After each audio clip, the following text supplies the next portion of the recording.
All right, it's raining outside. Riding in the lowrider with Jellico. What up? Dark and gloomy today, and getting ready to see Jeremy again. Got some things that we want to talk with him about, and where we've been filming with him at is where he's staying at, and he's staying here with like 6 people up in this apartment. When we come over here to film, everybody gives us, I guess, the courtesy to allow us to film in the living room, and you know, it's got to be a pretty cramped situation having 6 people living up in an apartment. Yeah, man. Because I don't think it's 2 bedrooms. Yeah. Well, he should be on his way up out here right now, and we're getting ready to go get some more work done with this guy. So Jeremy, I appreciate you having us over here again. Not a problem. You know, one thing we didn't get a chance to mention with where we are is this is where you're staying at. This is the apartment that you live in. And you definitely stay here with few people. What, like 6 people living in here with you? Mm-hmm. Yeah, 6 adults and a baby. You know, I can imagine that it gets kind of crowded in here. And loud. Yep.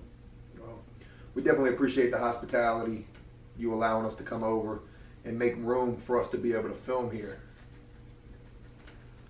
No, ain't no problem. Jeremy, I want to talk with you about a couple of things today. And the first one is something that we didn't get a chance to talk about on film. And that was a story that you shared with us about you getting locked up since you've been released from prison. Yeah. And, you know, you shared this story with us, and it's a very crazy story. It happened around Christmas time. Yeah, I was locked up for Christmas. In what year? Like last year? Last year. Yeah, last Christmas. Yep. So you've been home for 2 years. And this will be my first Christmas. If I'm free this Christmas, will be my first Christmas. Yeah, they locked me up for a violation of probation. But that had nothing to do with me. That was Portsmouth and Richmond's screw up, which cost me 8 days of my life and a Christmas. You know, tell us that story, because we didn't get to hear that on film.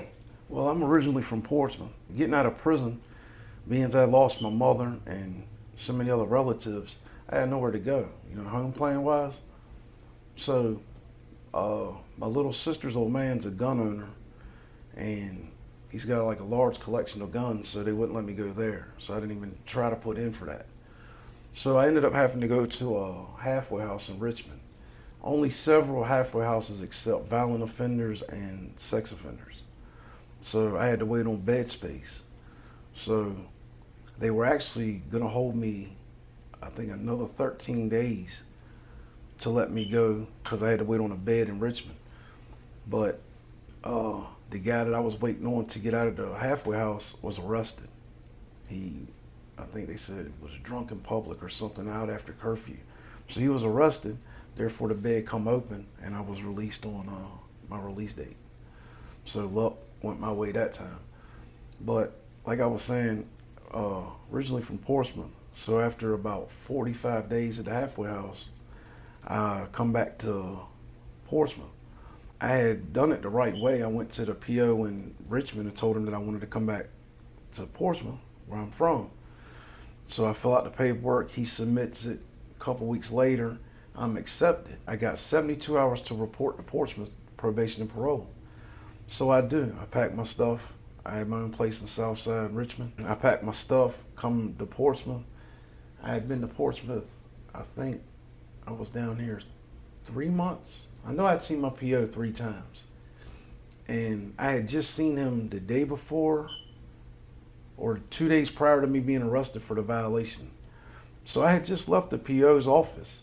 So I was on my way to work, and I was at Walgreens on Frederick Boulevard buying a pack of cigarettes. And when I walk out, I noticed there's a cop at the 7-Eleven parking lot. There's a 7-Eleven and a Walgreens side by side. But either way, coming out, I noticed the cop female was looking at me, and you just get this vibe that something ain't right. So I take off walking, and I light a cigarette, and then I hear my name being called from behind me. So I keep walking, I ignore the woman, and I keep walking. Then I notice a cop car pulled in front of me, and a big white officer got out, and he started walking at me. So the female officer, she's probably 6 feet from me. She calls my name again. She said, "Mr. Warren." So I turn around. She said, "Your name is Mr. Warren?" And I said, "Yeah." Well, by that time, the male officer was on top of me. And he's like, can you go ahead and place your hands behind your back for me? And I said, no, I'm not. And he's like, look, man, just put your hands behind your back. And I said, tell me what I'm being under arrest for. He's like, I'm not really sure, but I know you have a warrant for your arrest. So I go ahead and put my hands behind my back because I haven't done anything. They run my name and it does come back to have a violation of probation. So my boss, he's just now pulling up. So I have the officer let my boss know that I'm being taken to jail for violation of probation.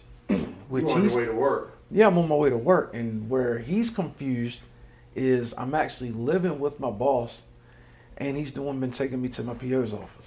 So he even told the officer, he's like, I don't understand. I just took that man to the PO's office. So if he had a probation warrant, why didn't they get him then? You know, I didn't find out the mix up until I was in the jail. Once I got in the jail and I started getting papers and I get dates and stuff, what happened is I come to Portsmouth and reported like I was supposed to. Well, Portsmouth never notified Richmond that I was now here and reporting. So Richmond's PO, my PO in Richmond, he violates me because I missed his next appointment. Because if I don't come to Portsmouth, then I'm still on Richmond probation and parole. And I already had a date to report to the office. Well, I'm not in Richmond anymore, so I just go, I don't worry about that date no more. That's what got me. Had I went from here to Richmond and went to his PO office, then I wouldn't have been violated. But then I would have been reporting to two different probation and parole officers. I filled out the paperwork in Portsmouth that was supposed to have been faxed to Richmond, saying that I'm now here. And it was just a screw up. So when I went to court, it was all fixed in court. But I still missed Christmas and spent 8 days of my life in a basement in Portsmouth City Jail. Never even to go on the floor. I spent 8 days in the basement. In the dungeon? Yes, in the dungeon. For something that you didn't even do? Yeah. Hadn't done anything wrong. And being that I had just gotten out of prison and what I did time for, do you know how scared I was, man, that I was going to do the rest of my life in prison? How much time do you have over your head? I believe it's 63 years. I believe it's 62 or 63 years. So I'm sitting in the basement, in the dungeon thinking I'm about to go to the penitentiary for the rest of my life for something I didn't even do. You've shared a lot with us in the couple of days that we've began to work with you. And one thing that we haven't talked too much about in depth is the affiliation that you have with the AB. One thing that I want to ask you first and foremost about that is that something that you're proud of? Is that something that you regret? How do you feel about that at this point in your life? Well, I don't regret it. Not proud of it either, but yeah, I don't regret it. It served me well, I guess, for the time I was in prison. Yeah, it served me well, But I'm definitely not proud of it. Wouldn't recommend it. But I can't say there's so much bad about it. I never had to worry about commissary or anything like that. The entire time I was locked up, I didn't need people on the streets to send me money because I think I had explained it to you one time before. It's not really racist. Well, it is, but it isn't. Like, we don't spend our time worrying about what the Mexicans are doing, what the El Salvadorans are doing, what anyone else is doing. We're worrying about what we're doing. But in the same hand, we're not you, and we're not going to tolerate being with. So basically, swim your circle, stay out of mine. I was explaining to you before, I believe, if there's 5 guys in the pod and we all chip in $2-3 to give you a bag, a commissary, all right, that's $15 a week. There's no reason you can't make $15 a week last year. You know what I'm saying? Because you set it up to where you know how many soups you need for the week, chips, if you drink coffee, whatever it may be. You need to make that last you because that's what you got. And that stops you from going to store boxes or borrowing. Hell, just borrowing for the same item back will lead to trouble if you don't have that item to give back. So that cuts out a lot of riffraff, you know. So it's just mainly taking care of your own. You know what I'm saying? You treat them just like you would a brother. If he needs something, you give it to him. But it's not something to be abused, per se. Like, we'd have a treasure. We'd have X amount of dollars that any one of us could put our hands on. But again, like I said, it's not to be disrespected or misused, because it's not your money, it's our money. But in the same hand, you may come up with something to where we can take 4,000, turn it into 12.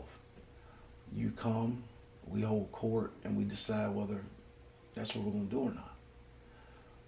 But in the same hand, if it's like a pinch type of thing, you can do it, you can make the move on your own. If you hold that position, you can pull that move without discussing it. But it better well be a good move, because you're gonna pay for it if it isn't. But it's just a brotherhood. Like, I could go in any one of their cells, they can go in any one of mine, get what they want.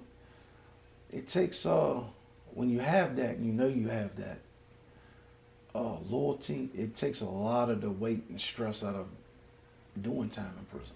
Jeremy, you were talking about, you know, certain things that take place inside of the organization, inside of prison. You're talking about the good things that take place, but I want to ask you about some potential bad things that could have taken place. And one particular thing I want to ask you about is, you know, with the tattoos that you have that showcase your affiliation, did those ever lead to problems for you? For example, you go into a housing unit or a situation where you're the only white guy, the only AB guy in there, and dudes recognize those tattoos. Was there ever a situation that could have been or was bad for you because of, you know, those tattoos? Well, I mean, it's common knowledge what the bolts are, so everyone knows. But I've never really had anyone like actually target me because of my neck tattoo. I mean, you know, you can look at people and they'll look at you with like dislike or whatever, but they always keep it to themselves, you know. You can see it in their face and stuff like that, how they feel. But it's one of them, it's like a mutual respect, like with the Bloods, you know. We don't with the Bloods, they don't with us. We just coexist, you know. They worry about themselves, we worry about ours. When you have a reputation, like, even if you're not affiliated, I know neutral guys, man, that they're not to be with. Because if you have the understanding that fucking with this guy is gonna lead to blood, a lot of people aren't trying to go to that part of town, you know what I'm saying? So unless it's serious, they don't with that guy. Because, you know, something simple to you may not be simple to him. So you getting pissed off about a card game and saying something under your breath will get you killed. You know, people do it all the time. Not realizing the guy across from them will soon kill him as to take a shit. You know, it doesn't make a them. So once you have that reputation, it's not so much who you're affiliated with, it's just you in general. People know, you know, why with dude, man, he's gonna start some wild ass shit up in here, you know. So the people that do that, they target weak, you know, minnows, you know what I'm saying, guppies. They'll fuck with people they know ain't gonna do shit, you know what I'm saying. So that's who they target. The people that are targeted are snitches, you know, the child molesters, rapists, stuff like that. But then you got just a young white kid that comes in, you know, that got himself in a world of shit, doesn't even realize these young families send him all kinds of money. People see him spending money. So then the next thing you know, you see certain people around them, you know, with him up under the arm, and they're paying for protection. They're paying for protection. They may realize it, they may not realize it. Some are cool with it, some are not. I know guys that were in prison that were paying upwards of $400 or $500 a month for protection, to be left alone. Their family is sending someone $400 or $500 a month to ensure that they can spend a little bit of money on their commissary account. You know, but the guy that you're paying, when it really comes time to defend you, he's gonna be nowhere to be found. You know what I'm saying? Or if you go to him and you're like, man, somebody went in my cell and took all my shit, he may pretend to be looking for the person that did it, but he's really not. He's gonna put on the show and all that to keep the money coming in. But it's all a hustle. Everyone in prison has a hustle, man, of some sort. Everyone has a hustle. Even if you have money coming in every day, you have some form of hustle. Some people making suckers, some store boxing, parlay tickets, selling ass, making jewelry. You know, the list goes on. You have some people that specialize in nothing but making weapons and selling them. People that steal shit out of the kitchen, make sandwiches, selling onions. I mean, the list goes on. There's always $1 to be made off of almost anything in prison. Almost anything in prison can be turned into $1. And, you know, that's some people's hustle is just preying on little white guys that come in to have money. They'll go to them, I'm in here for murder, doing multiple life sentences. If someone you, I'll kill them, you know. If you're a young white kid and you're terrified and your family's got plenty of money, you can pay for protection, you know. You just pay. But once you pay one time, you are going to pay forever. If you're ever extorted, you're going to pay extortion for the rest of your time in prison, however long that is.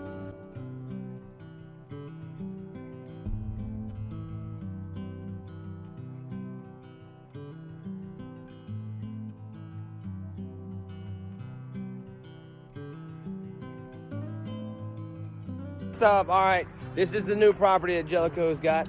We just finished the last one. We just put it on the market, and right now I'm working for my real estate agent who has bought a property. So she's property investor / real estate person. Anyway, got our buddy out here. Got him a little something. Staying busy. I got Dave inside, Dave the Dread, Jeremy. So what do you think about the new place? What do you think about the new place, man? We're working on. A lot of work. Needs a lot of work.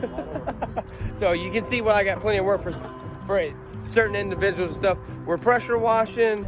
We're hauling away trash. All kinds of random stuff we're doing. The plaster, everything, man. But anyway, this is what we're doing to stay busy, helping Jeremy out, get his feet above water. Y'all have an awesome day.